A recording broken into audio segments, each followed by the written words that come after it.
데살로니가 성은 사실 그 명성의 화려함보다도 실제적인 삶에 있어서는 소망이 많이 없어진 도시였습니다. 그럼에도 불구하고 바로 그곳에 소망 있는 공동체 데살로니가 교회가 생겨났습니다. 그 이유는 그곳에 참된 회심을 경험한 사람들이 있었기 때문입니다.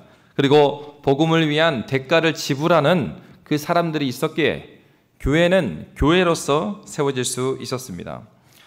중요한 것은 그러면 그들이 어떻게 그러한 참된 회심, 오늘 찬양대가 찬양했던 것처럼 어떻게 참된 믿음을 갖게 되었는가 하는 것입니다. 우리는 누구라도 그냥 자연스럽게 신앙이 생긴 사람은 없습니다. 저의 경우에도 저의 삶에 있어서 정말 기억에 남는 선생님도 있으시고 그리고 목사님도 있고 그렇습니다. 신앙의 선배들도 있습니다. 그분이 예수를 믿지는 않았지만 저 초등학교 때 선생님이 생각이 납니다. 아주 시골에서 아주 그 학교가 너무 시골에 있어갖고 나중에는 그 도서 벽지 학교로 지정이 됐어요. 그 정도의 학교였는데 대부분의 선생님들이 광주에서 이렇게 차로 왔다 갔다 하시거나 그러는데 그 선생님은 학교 관사에 사셨습니다. 광주가 집이신데 그래서 방학 때가 되면은 제가 편지를 썼어요. 편지를 쓰면은 답장을 또 써주십니다. 그래서 그때는 제가 광주로 오는 것이 너무나 먼 그 거리였기 때문에 제 느낌에 그래서 선생님을 방학 때 꼭 가서 만나보고 싶은데 광주를 갈 길이 없죠.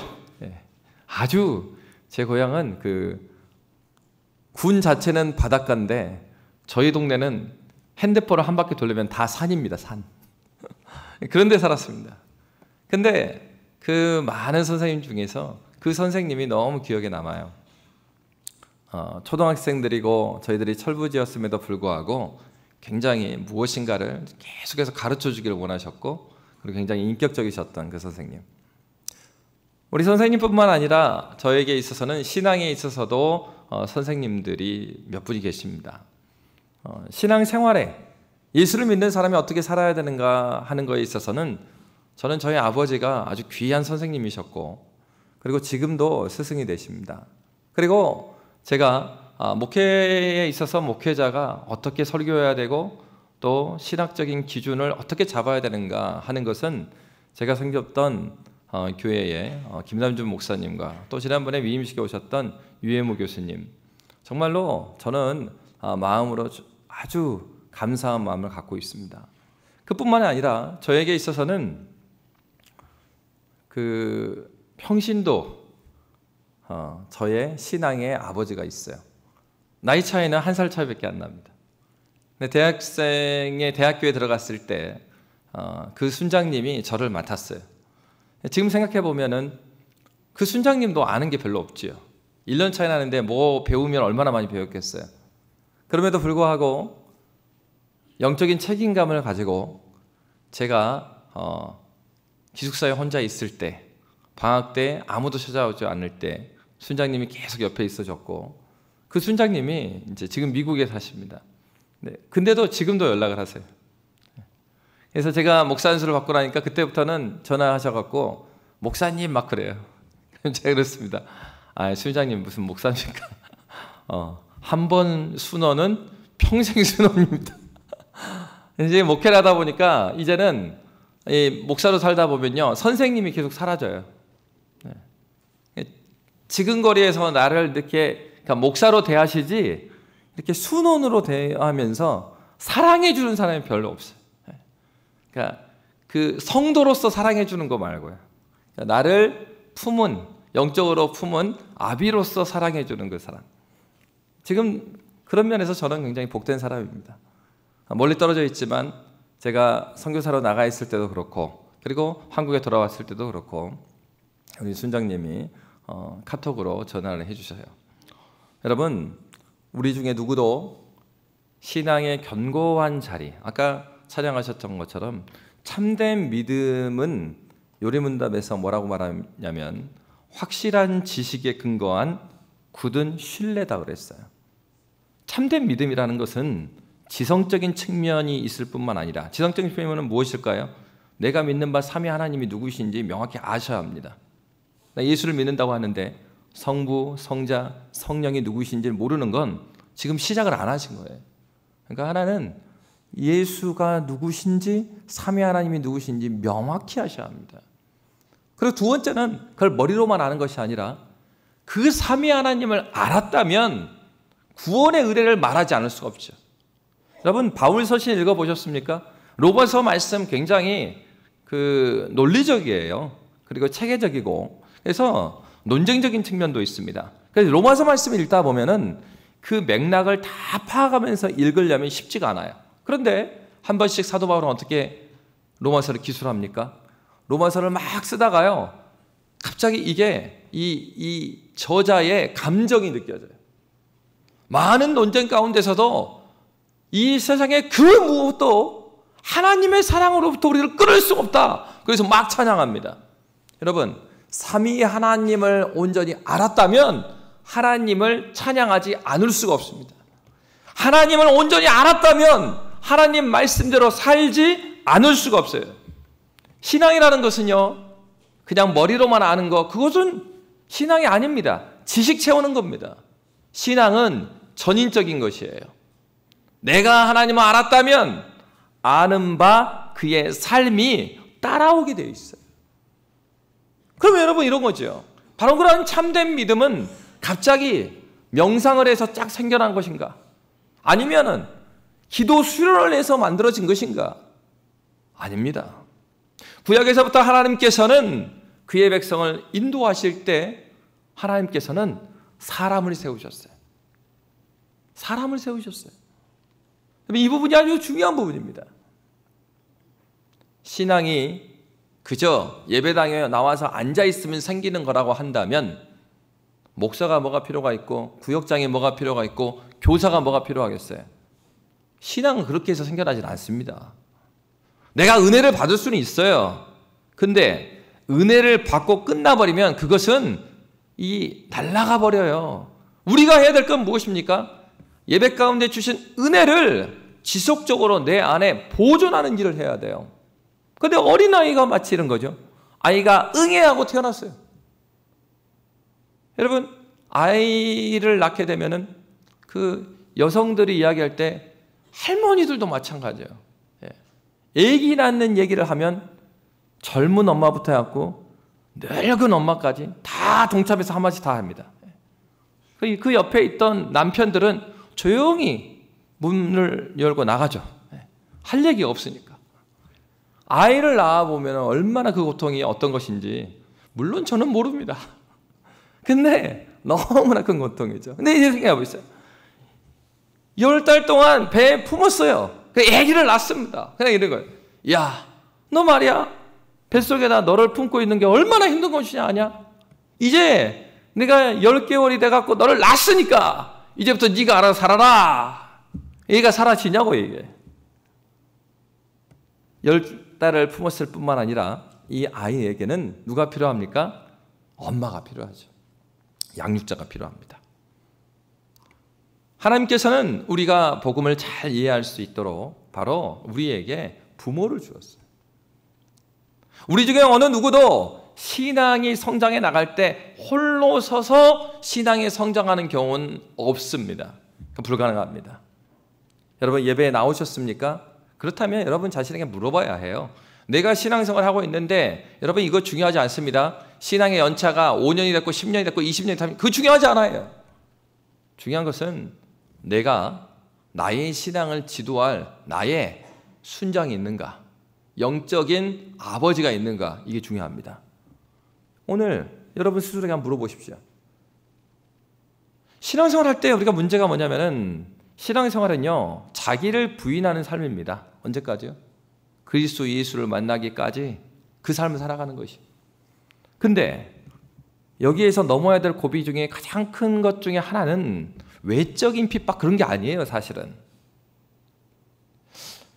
시골에 가서 복음을 전했습니다. 매년 국내 아울렛을 가서 농어촌에 가서 복음을 전하는 일을 계속했어요. 그러면은 그때 복음을 전하다 보면은 이 할아버지 할머니들 그런 얘기를 합니다.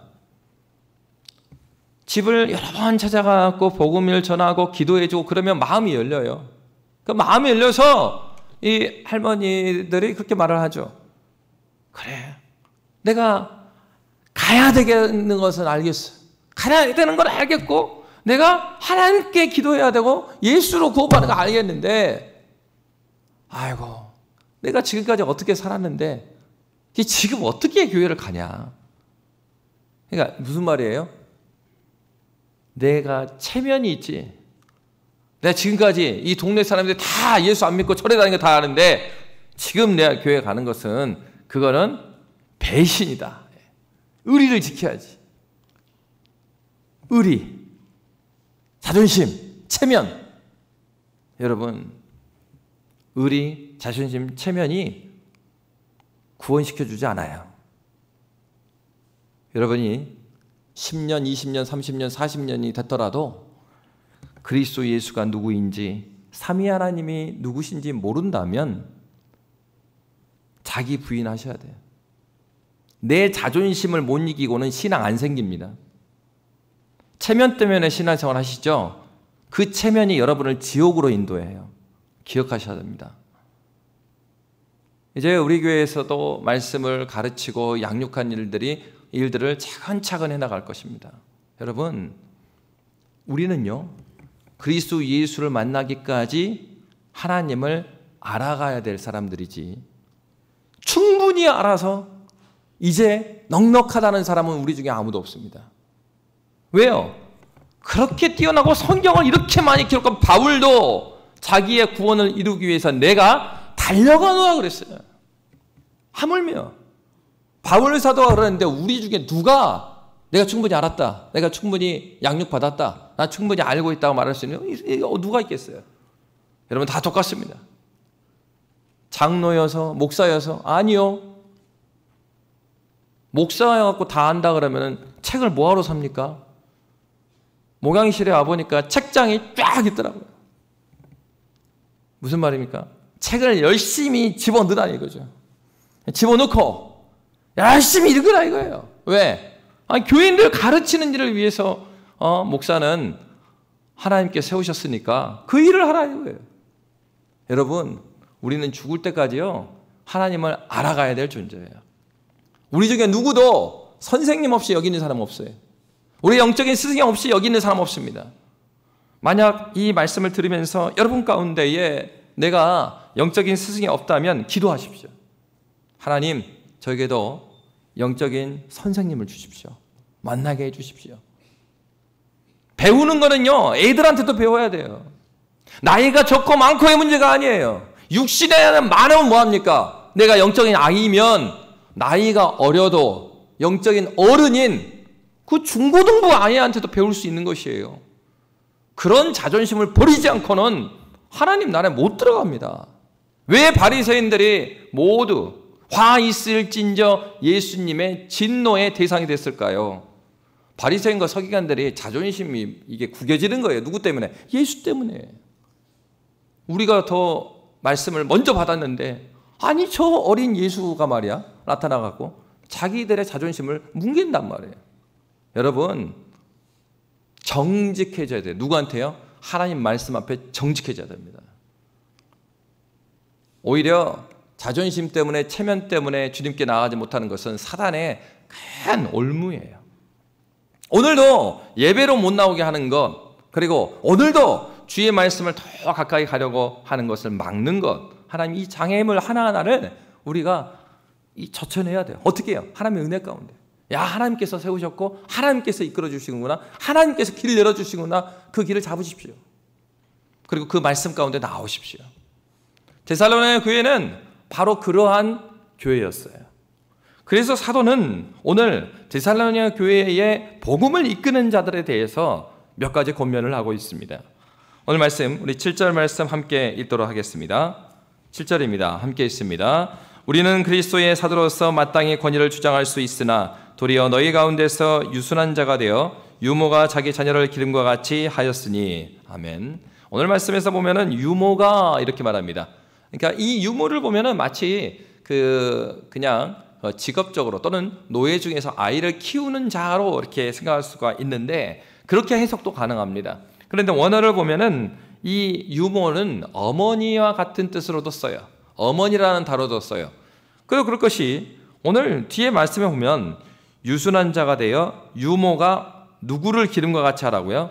자기 자녀를 기름과 같이. 그러니까 여기서는 유모라기보다는 어머니로 해석하는 것이 좀 자연스럽죠. 어머니가 자기 자녀를 기름과 같이 영혼들을 섬겨라 이 말입니다. 여러분, 그러면 어머니가 아이를 기르는 것, 거기에서 나오는 것이 무엇입니까? 오늘 말씀에 보면은 8절에 이런 말씀이 있어요. 우리 8절 말씀 함께 읽겠습니다. 우리가 이같이 너희를 사모하여 하나님의 복음뿐 아니라 우리의 목숨까지도 너희에게 주기를 기뻐함은 너희가 우리의 사랑하는 자 됨이라. 아멘. 사랑 때문에 그러는 거죠. 엄마가 아기를 위해서 그러잖아요. 밤새 아기, 갓난 아기 막 태어나서면 엄마가 잠을 잘 못 자잖아요. 2시간, 3시간마다 일어나갖고 젖을 줘야 되고, 그러니까 엄마가 잠을 못 자요. 근데도 엄마가 젖 주는 거 포기 안 해요. 그죠?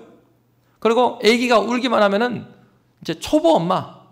왜 우는지 정체를 몰라서 혼동거리는 거지. 그 마음은 울기만 하면 딱 반응을 합니다. 그러니까 아빠들은 좀 덜하는 것 같아요.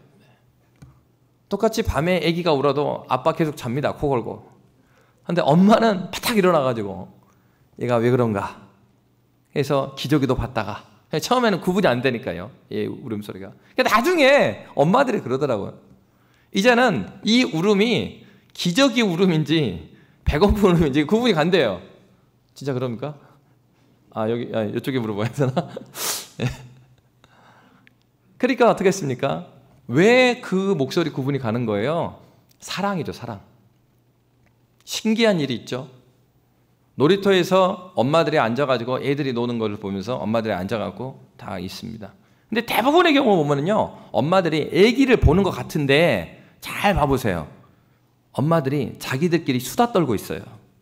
애들을 잘 안 보는 경우가 많습니다. 근데요, 자기들끼리 막 이야기하고 있어요, 엄마들이. 근데 어느 순간인가 애들이 막 소리 지르면서 놀고 있기 때문에 잘 안 들려요. 근데도 자기 아기가 우는 소리는요, 엄마를 잘 듣습니다. 딴 데 보고 막 수다를 떨다가도 갑자기 이 엄마가 이야기를 주도해서 이야기하다 탁 일어나고 가는 거예요.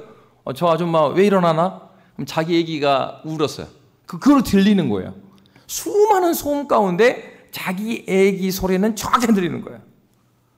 오늘 본문은 그걸 뭐라고 말합니까? 사랑하는 자가 되었기 때문이다. 그렇습니다. 사랑은 놀랍습니다. 모든 창조의 힘은 사랑에서 나온대요. 그래서 여러분, 어머니의 사랑은 대단한 거예요. 그래서 이 사랑입니다. 우리의 모든 문제의 해결책은 사실 사랑이 있어요. 성경에서는 분명히 그렇게 말하고 있습니다. 서두에서 말씀드린 것처럼 캠퍼스 선교단체들을 위해서 여러분 많이 기도해 주십시오. 왜냐하면 오늘날 대학교는 이제 지성을 많이 버린 지가 오래됐습니다. 사회가 어려워지다 보니까 이제 대학교가 이 취직을 준비하는 곳이 됐죠. 물론 이제 준비도 해야 됩니다. 그런데 그때에 전 인생을 살아가면서 중요한 골격을 가다듬을 수 있는 그러한 독서도 하고 경험도 하고 그래야 될 텐데 이제 그러한 상아탑으로서의 의미는 많이 사라졌어요. 그러면서 캠퍼스에서 80년대, 90년대 많은 선교단체를 통하여서 주님께 돌아오는 학생들이 많았습니다. 근데 오늘날은요, 이 캠퍼스에서 적극적으로 활동하는 사람들이 이단들입니다. 그래서 캠퍼스에서 대표적으로 IBF나 CCC 이런 단체들이 너무 모범적으로 사역을 잘했죠. 이 이단들이 나중에 그 구원파 박옥수 그쪽의 사람들이 캠퍼스에 들어와갖고 뭘 만들었냐면 IYF라고 만들었어요. 영어로 표기를 보면은 V를요, 그 건전한 단체는 IVF잖아요. Y자를 V 비슷하게 만들어갖고 거기서 막 전도해요. 여러분, 요즘에 캠퍼스가 신천지도 그렇고 대학생들이 굉장히 많습니다.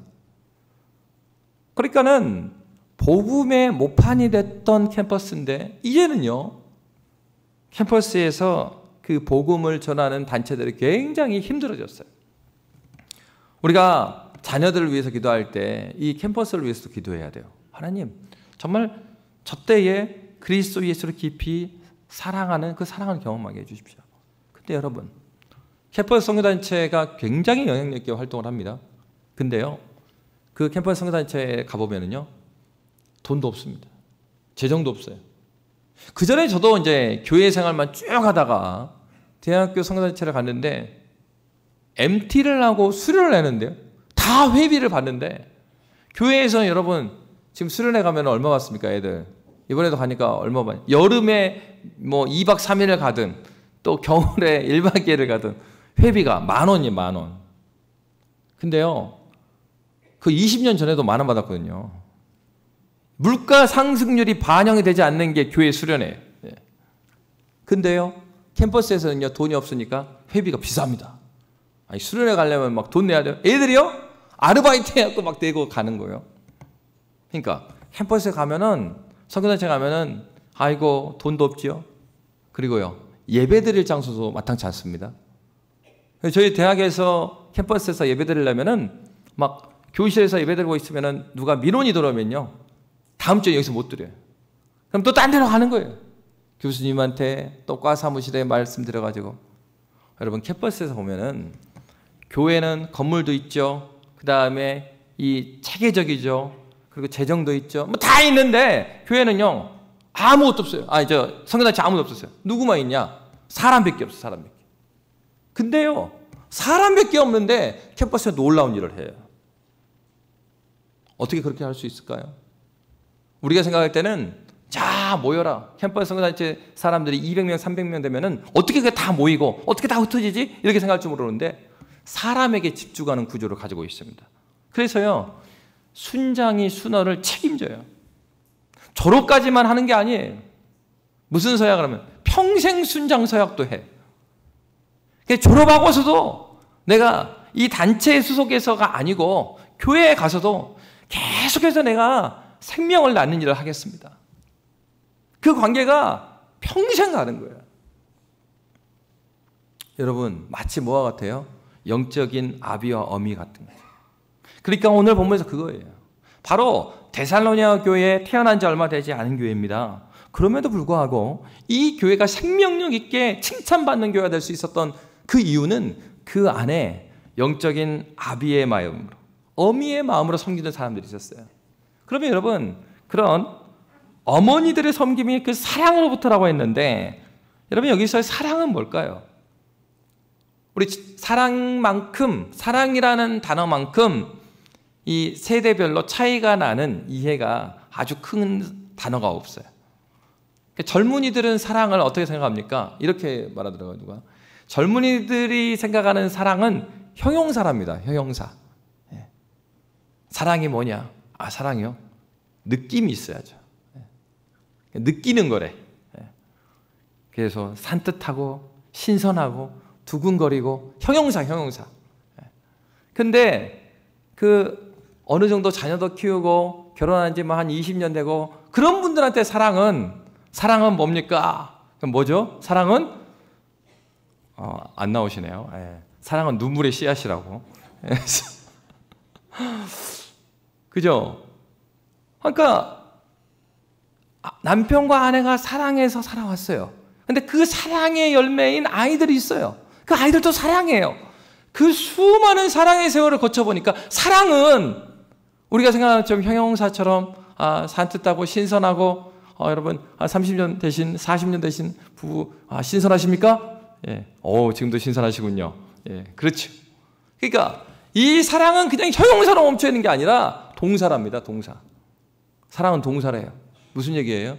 애가 울면 달려가야 되고 나도 무엇인가 새롭고 싶지만 내가 새롭기보다는 이 아이가 새롭기 위해서 나는 더 열심히 일해야 되고 또 아내는 더 열심히 가정을 돌봐야 되고 다 한참 결혼 생활을 해나간 부부의 입장에서는 사랑이 동사래요. 희생과 헌신의 단어인 거예요. 사랑이. 여러분, 오늘 데살로니가 교회에 있었던 그 사랑, 유모가 자기 자녀를 사랑한과 같은 그 사랑은 바로 이러한 사랑이었습니다. 단순히 형용사나 명사로 멈춰 있는 것이 아니라 동사였어요. 자기가 찾아갔어요. 섬겼어요. 자기가 먼저 돌아봤어요. 여러분 그렇습니다. 우리 중에 누구라도 이 사랑을 태어나면서부터 할 수 있는 사람이 없습니다. 처음 연애할 때의 사랑이 성숙해져 간다는 것은 사랑이 감정적인 사랑에서 멈추지 않고 그들의 삶을 내어주는 것이라는 것을 깨닫게 됨을 말하고 있어요. 어떻게 된 겁니까? 수많은 세월 동안에 훈련되어진 겁니다. 여러분, 사랑도요 훈련되는 것입니다. 어떻게 훈련되는 것입니까? 고린도전서 13장 5절은 이렇게 말하고 있습니다. 사랑에 대해서, 사랑장이잖아요. 이렇게 말해요. 함께 읽도록 하겠습니다. 무례히 행하지 아니하며 자기의 유익을 구하지 아니하며 성내지 아니하며 악한 것을 생각하지 아니하며. 아멘. 두 번째 보면 자기의 유익을 구하지 아니한다라고 말합니다. 사랑은 무엇입니까? 진정한 사랑은 예수님이 말씀하신 것처럼 자기를 희생하고 자기를 부정하고 자기를 기쁘게 하는 것을 멈추는 것이에요. 사랑은 자기 중심성, 자기를 버리는 데부터 시작되는 것입니다. 예수께서 먼저 자기를 버리셨습니다. 겟세마네 기도 가운데서 이 잔을 내게서 넘기시옵소서 했으나 성부 하나님께서 아무런 응답이 하지 않으시므로 그 잔을 받도록 응답해 주셨습니다. 예수께서는 그 쓴 잔을 마심으로 자기를 버리신 거죠. 그 고통, 하나님과의 교제가 끊어지는 죄의 진노로 말미암는 하나님과 영원한 교제 가운데서 끊어지는 그 고통, 예수께서는 그 고통을 걸어가셨어요. 그렇습니다. 사랑은 어떻게 가능한 것이에요? 자기를 버림으로 가능한 것입니다. 유모가 자기 아이를 양육하는 거 자기를 버린 것이죠. 그러므로 말미암아 건강한 아이가 이렇게 커나간 것입니다. 여러분, 둘째로 사도는 어떻게 말하고 있습니까? 이 어린아이와 같은 그 교회, 그 영혼들을 섬겨나갈 때 두 번째로 이끄는 사람은 어떠한 자세를 취해야 될 것인가? 9절과 10절은 이렇게 말하고 있습니다. 우리 9절과 10절 함께 읽겠습니다. 형제들아, 우리의 수고와 애쓴 것을 너희가 기억하려니 너희 아무에게도 폐를 끼치지 아니하려고 밤낮으로 일하면서 너희에게 하나님의 복음을 전하였노라. 우리가 너희 믿는 자들을 향하여 어떻게 거룩하고 옳고 흠 없이 행하였는지 대하여 너희가 증인이요 하나님도 그러하시도다. 아멘. 두 번째는, 첫 번째는 유모의 자세, 어머니의 자세여야 된다면 두 번째는 형제들아 이렇게 불러요. 형제의 자세입니다.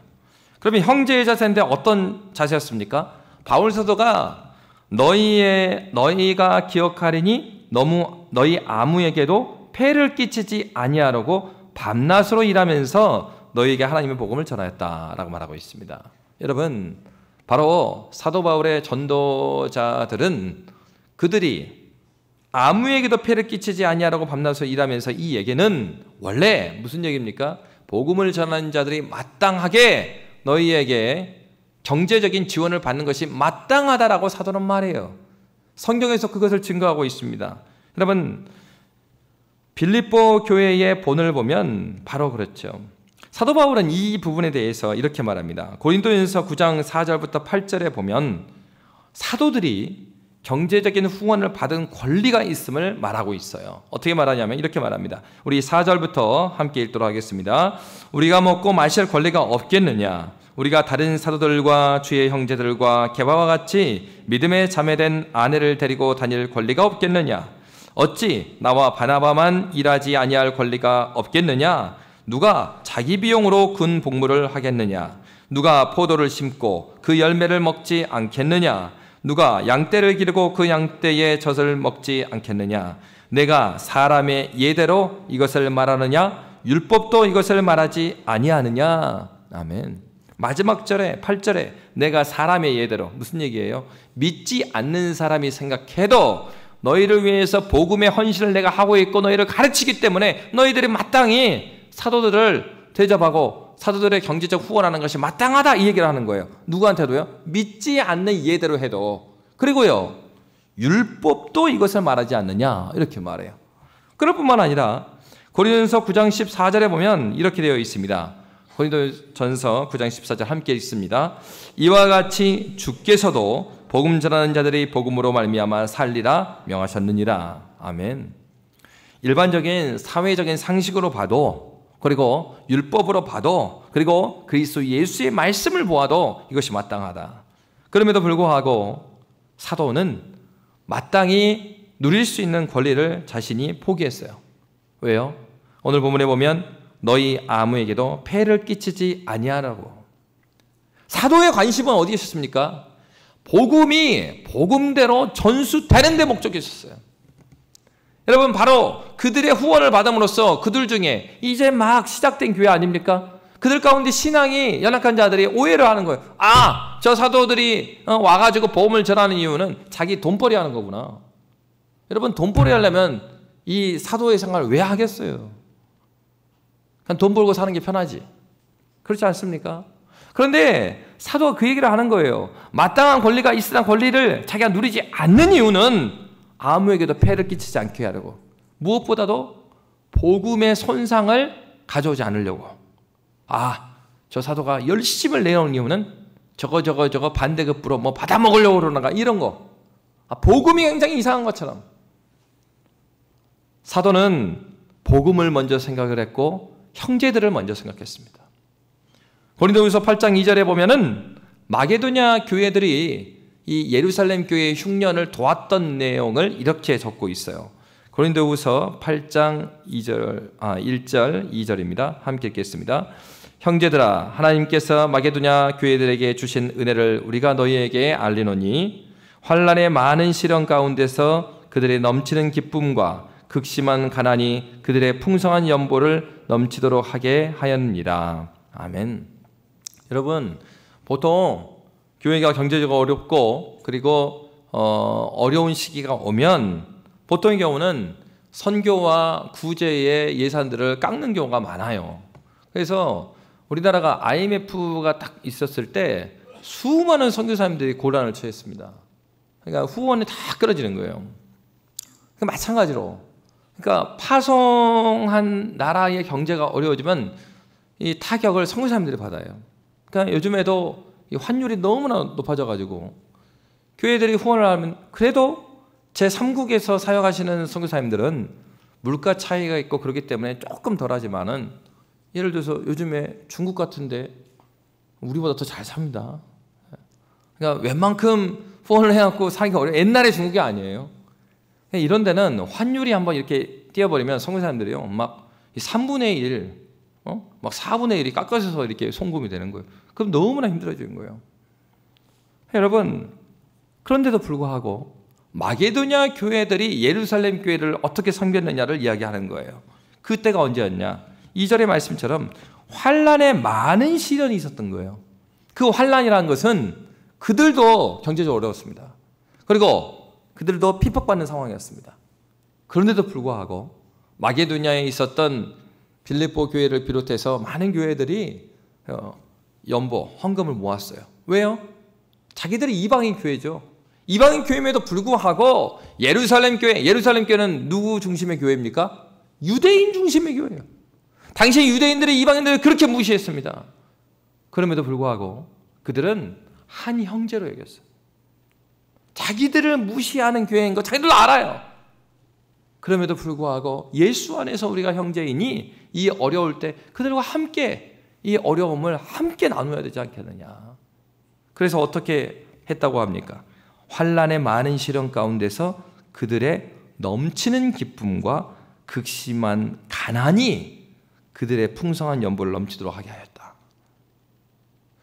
오히려 극심한 가난이 예루살렘 교회를 위해서 돕도록 했다는 겁니다. 오늘날도요 비슷한 일들이 있어요.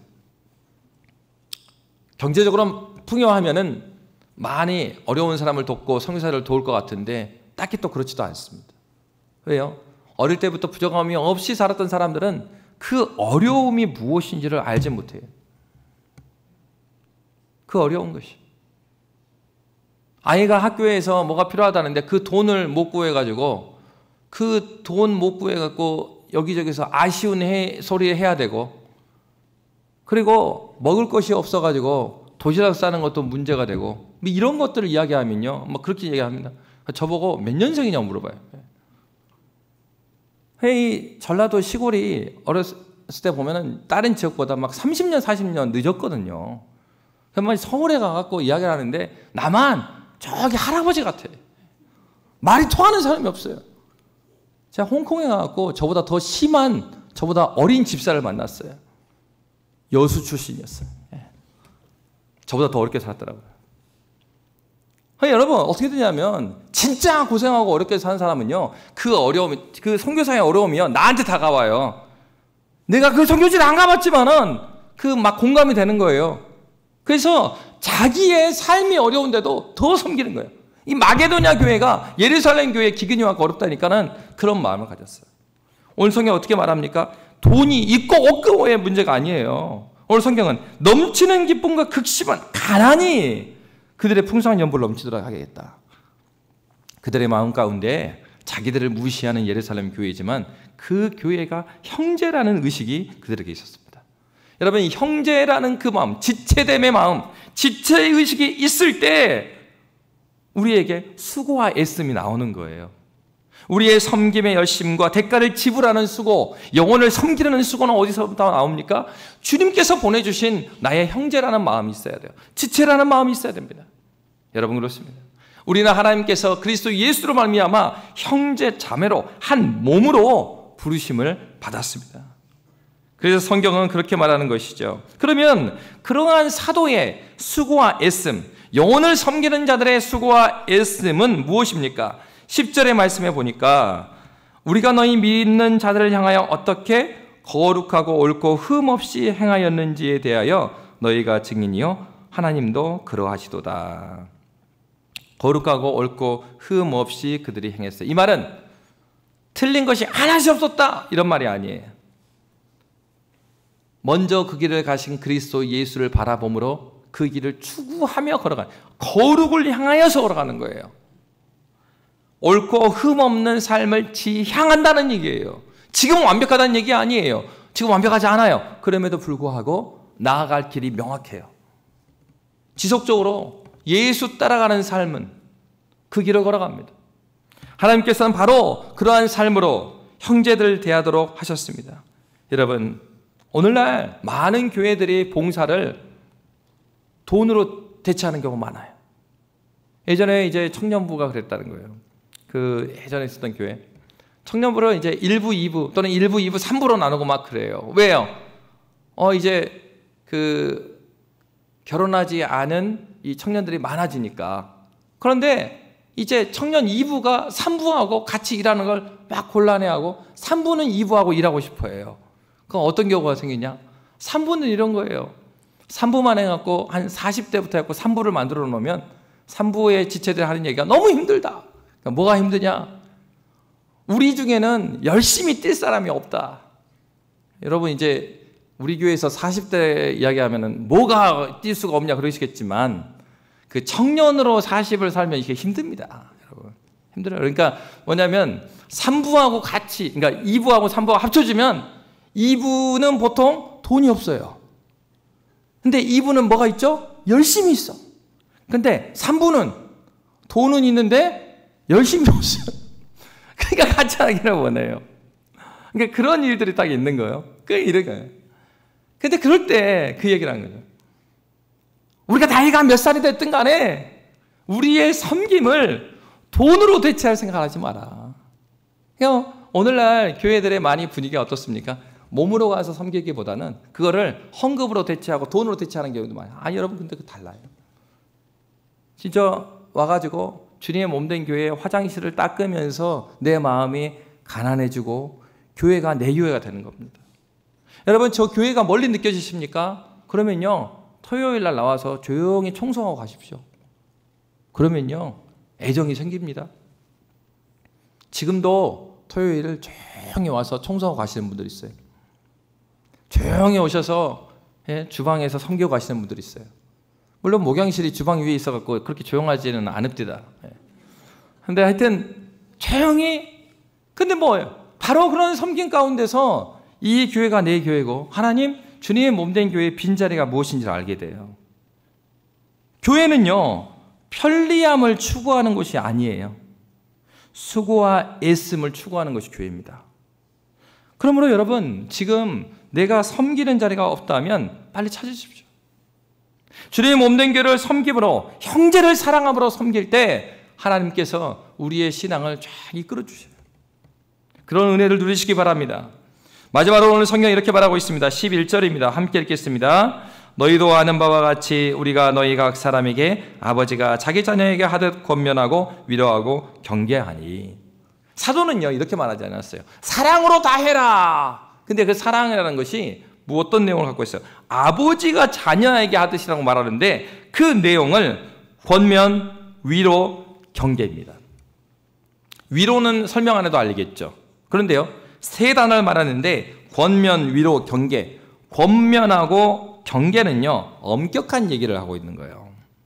위로를 우리가 많이 받으면 좋겠는데 위로보다 권면과 경계를 더 이야기하고 있잖아요. 무슨 얘기입니까? 어떨 때는 아버지의 엄격함이 필요한 것이에요. 그래서 권면이라는 것은 옳은 것을 익혀 행함에 이르도록 반복해서 가르쳐 주는 거예요. 반복해서. 경계는요, 옳은 것을 몸에 익혀서 인격과 삶이 되게 하려면 아버지의 엄한 경계선을 그어주는 일들이 필요해요. 이건 쉬운 얘기는 아니에요. 근데 이게 필요하다는 거예요. 이 일들이 잘 세워지지 않으면 영혼들이 잘 세워질 수 없다라는 것입니다. 여러분, 아이를 키울 때도 마찬가지죠. 혼내야 될 때 혼내야 되거든요. 그래서 혼낼 때를 놓쳐버리면 이 아이가 이제 막 올라서죠. 재밌는 거는요, 애들도 선생님마다 그리고 엄마 아빠마다 엄마 아빠의 경계선을 알아요. 그래서 어떤 애기들은 자기 엄마 아빠가 안 혼내잖아요. 마음대로 합니다. 그런데요, 그 교회 학교 잘 들으세요, 선생님들. 각 교회 학교 예배 드릴 때 그 모든 선생님들 중에 한 명 정도는 호랑이 선생님이 있어야 돼요. 그래서 저 선생님한테는 때를 써도 안 통하는구나. 윙크를 해도 안 통하는구나. 그런 선생님이 하나 있어야 돼요. 여러분, 그렇습니다. 바로 영혼을 이끄는 사람에게 있어서는 사랑이라는 것은 어떤 경계선, 기준이 있어야 됩니다. 그리고 반복적으로 권면하여서 바로 세워주는 사람이 필요한 것이죠. 이것이 아버지의 역할이에요. 데살로니가 교회가 신앙을 이렇게 끌어올리고 칭찬받는 교회가 될 수 있었던 것은 바로 이것 때문에 그렇습니다. 오늘 성경은 그렇게 말합니다. 바로 아버지가 자녀에게 하듯이 너희 각 사람에게라고 말하고 있어요. 여러분, 이러한 섬김들, 유모가 자기 자녀에게, 또 형제들에게 하듯이, 아버지가 자녀에게 하듯이 하는 이런 섬김들은 각 사람에게 하랍니다. 각 사람에게. 중요한 것은 대략적으로 신앙을 배우는 게 중요한 게 아니고요, 각 사람 한 명 한 명을 섬기는 게 중요합니다. 성경은 계속해서 그렇게 말하고 있어요. 너희가 큰 대규모로 예배하고 끝내라라고 말한 게 아니고요, 데살로니가 교회의 소문이 각처에 퍼졌더라.